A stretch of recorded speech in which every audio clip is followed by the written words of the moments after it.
Oh, it's a cold day today and a perfect day to talk about insulation issues. Welcome to RFD, and today we have another Homestead video.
So today it is super cold. It is 16 degrees outside, 31 degrees inside, and I think my propane just froze up on my heater.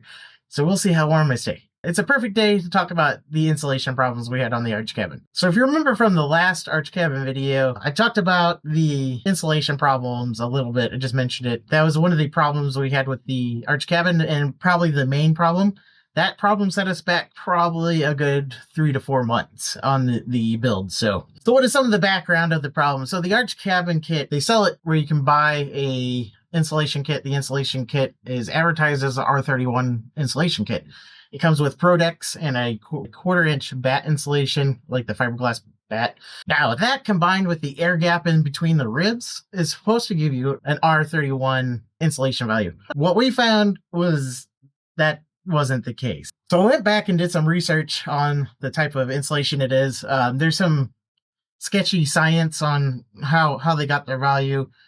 There's a lot of people that say just ignore it. That's garbage. It'll never work. I would have to agree with them with my experience. So we ended up hitting the emergency stop button on our project and started looking up ways we could insulate it, because one of the problems is the ribs are only about 2 inches thick. So 2 inches of batt insulation wasn't going to do a lot. It's, maybe an R of 5, 6, 7. Oh, that's not acceptable. We needed much more than that. So we looked at some of the options. One of the options was foaming it with the froth packs. The froth packs were going to be ridiculously expensive.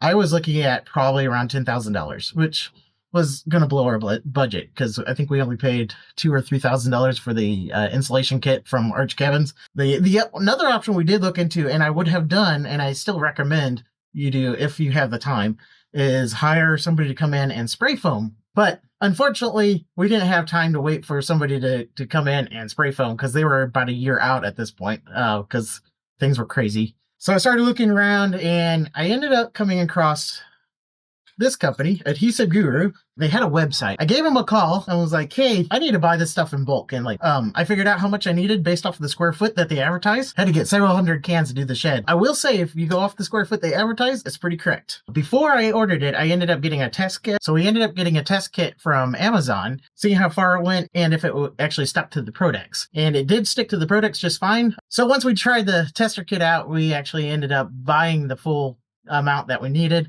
They shipped it to us no problem. They actually gave us some extra goodies. Bond Extra super glue that they gave me, which was awesome because it was a big bottle of Bond Extra. They gave me an extra gun, and they also gave me a bunch of silicone. This ended up costing us less than $2,000. So this was a huge saver compared to like doing a froth pack. Okay, so if you're wondering how this works, you get a gun like this, you adjust how far back you can pull right here with this knob here. This is for shut off. There's a shut off right here for the can. And then you got to choose a tip. So this is where my biggest tip for doing the spray foam, if you do it yourself, is go with the blue tip. It comes with a blue and a black one. I'm missing the black one on this one. But it comes with a blue tip or a black tip. The blue tip's very straightforward. The black tip is set with an angle, so it ramps it up so you can spray up above you. But I would recommend not doing that. So the gun itself, if you get their gun, comes with a tube. The tube actually fits on the gun like that. And what I did is I took some electrical tape and electrical taped quite a bit right here. Made sure it was not going to fall off. And then the tip itself, I don't want to take this off, but the tip actually fits on top of that. So if you do that, that gives you the ability to just simply do this. You get a much better spray, less dribble, and you can point it straight up and still get your gun. So your gun has to be up like this to get this foam to come out. The other thing you're also going to need is to get some PU foam, PU foam cleaner. And it basically, you screw it on afterwards to clean out your gun. You're going to want to do that to keep everything functioning. I still got the original gun. This one's the clean one that they sent me as an extra. Don't forget to shut off. Oh wait, you gotta purge the cleaner out of here. Hang on one second.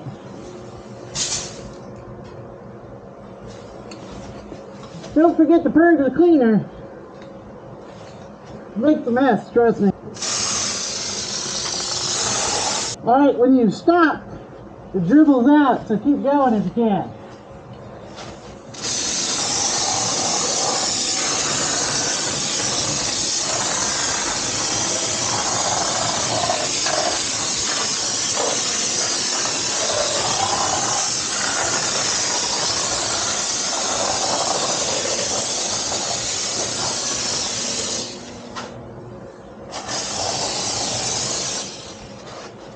Oh, there you go, that's one can's worth.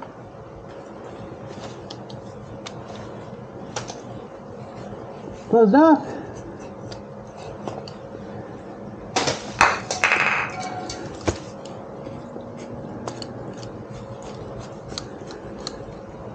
Screwed on, opened up, ready to go.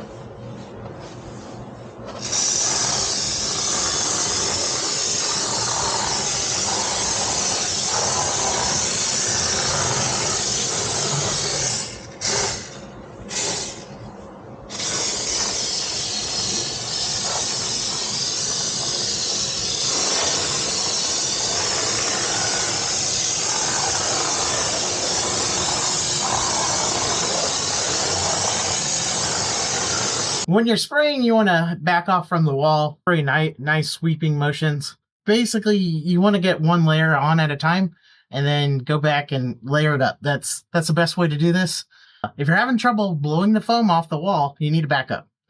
Now this makes a mess, so be prepared. You're going to have to probably scrape your floors down. We just basically let it fall onto the concrete and the wood floor, and we just use a scraper at the end to scrape everything up and clean it up. The mess. So I've seen a lot of reviews on YouTube that are just like, don't bother with the foam, it's such a mess. I mean, yeah, it's a mess, you got foam, but watch how easy this is. Oh, yeah, that's real hard to clean up, huh?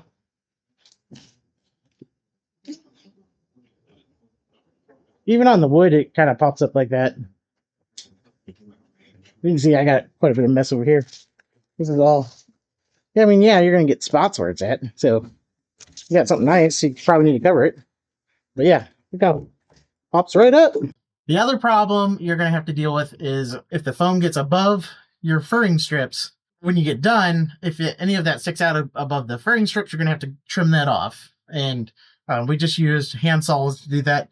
The other thing is, I would probably recommend having your wire already run because you kind of run them on your furring strips. So having the wire already in is probably a good thing. So after we started spraying the spray foam, we got one room done, and instantly I could tell a huge difference between that room and the rest of the house.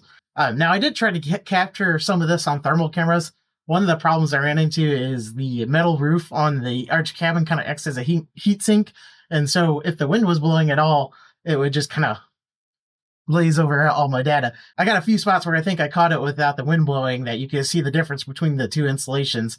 And I had the spray foam on one part of it and then the Batt insulation on the rest of it.